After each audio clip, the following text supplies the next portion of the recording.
Shadows of Luclin is out on the Oakwynd server. History has been made. Hope to keep this a semi-short video. Luclin to me was the first expansion that I actually played for a long period of time after quitting. I think for the second time. I think I quit the original time I played. Then I quit again in Velius because when you're a noob and you don't have gear and you're trying to basically 2-box or play by yourself, you just die a lot. It was this game was very frustrating.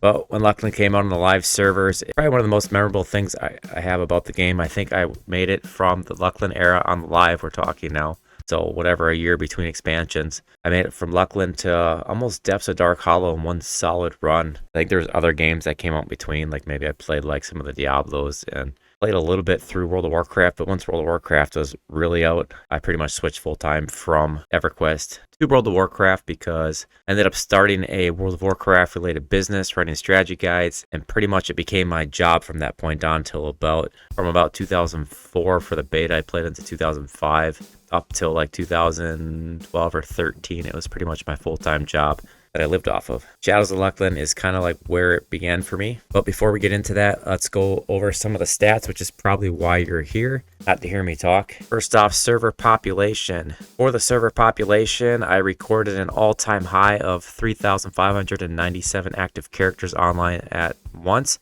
This is a 37.6% increase from the highest recorded character count during all of Velius, minus the launch, till the actual Luclin launch was a 37.6% increase in active characters. Does that mean more players? Not necessarily. Could be people bringing on box crews or more boxing, but I'm guessing there was a significant return of players that came back. Going forward, all this data that is going to be presented here was collected off of about 34,903 character count. That means if I logged on and there's 1,500 characters on at that time, it goes into that pool. So I recorded a total of 34,903 online characters through the method I use between Velius and the Luclin launch. So that is what the data is based off of. So as far as winners or classes that gained in population as a percentage, Enchanters are up 1.4%. This might be kind of an obvious thing as Charming gets even bigger, and AoE stun for power leveling, which I've already seen advertisements for, but for power leveling, enchanters are necessary. So there is an increase in enchanter population. The second biggest winner, Rangers at 1.51%. That is probably due to the AA. They'll become even more popular in Planes of Power, but I believe Luclin is when they get Endless Quiver, so you can kind of be a crappy bow DPS, I guess. And the obvious biggest winner for the Luclin expansion release was Beastlords, clocking in at 4.98%. That is no surprise since Beastlords are released in Luclin. Now that is up from Mischief. I think Mischief came in at like 3% and something. But that percentage is below the actual live server population count for Beastlords, which is like 6%. So it's in between right now.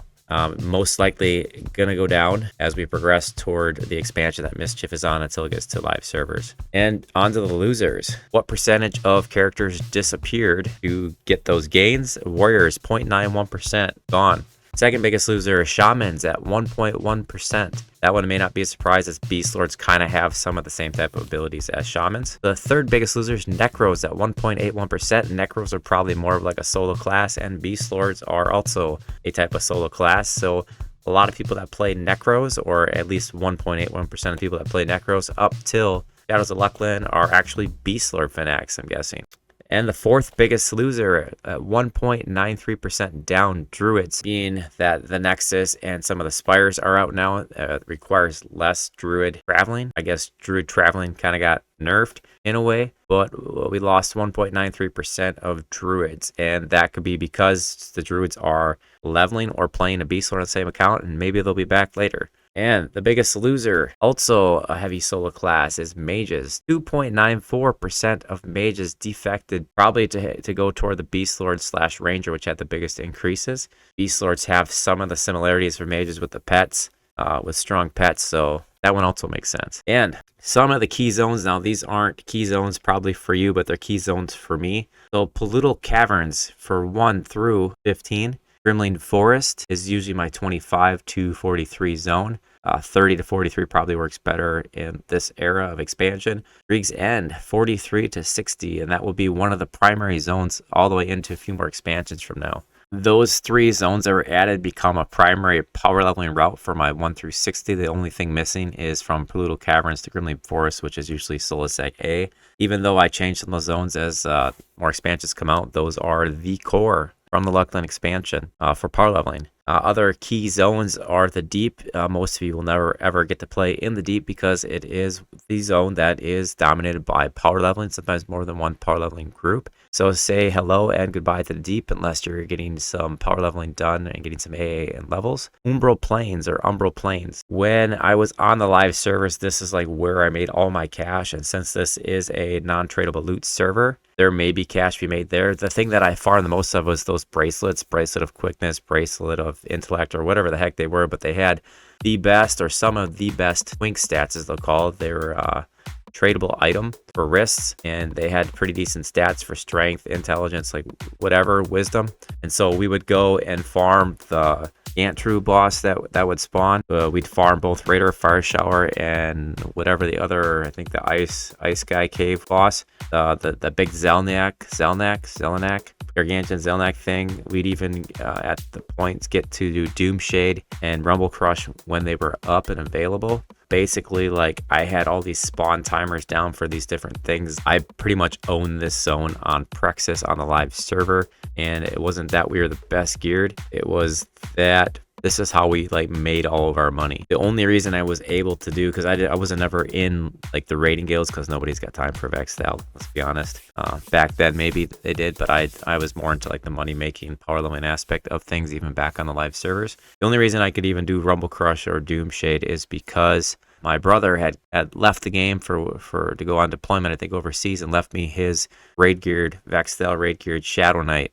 And what we would do is use my crappy warrior and defensive to like pretty much take the blunt force, and then that Shadow Knight would take over because we had very crappy gear, and it was me and a couple friends boxing like maybe 7, 8, 9 characters. It was actually a really intense fight that could go wrong. To even do Rumble Crush, we would have to tash and slow and then run to the zone line, then go back and pull him to even start the fight because none of my tanks could even take the initial blow. Then we have raid zones, SSRA, Vextal, and some very memorable items will drop from there. Back in the day, these used to be tough to farm for the keys to get into, you know, especially VT, and then the raids were even longer than they are now. Just not a fan of those zones, although there's some like really good items. I did go back even on Mischief, like several expansions in, I think level 70s, and go back and farm like Vextal for fun with like 12 characters, and it takes too long.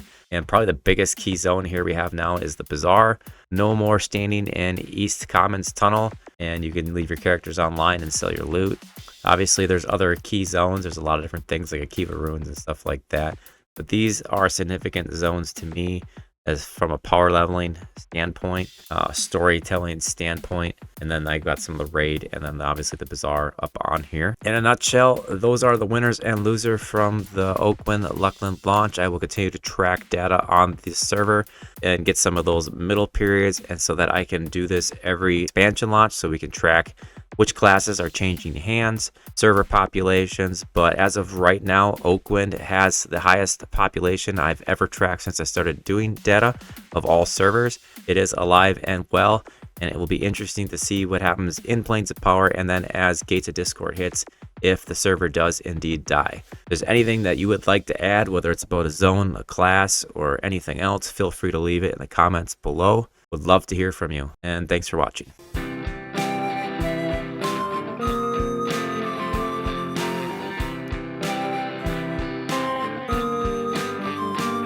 We got P99, we got TLP, we got private servers and tests that's free. Some of us pay, some of us don't, some of us play, some of us won't. Did you just break my mess? Did you just train me?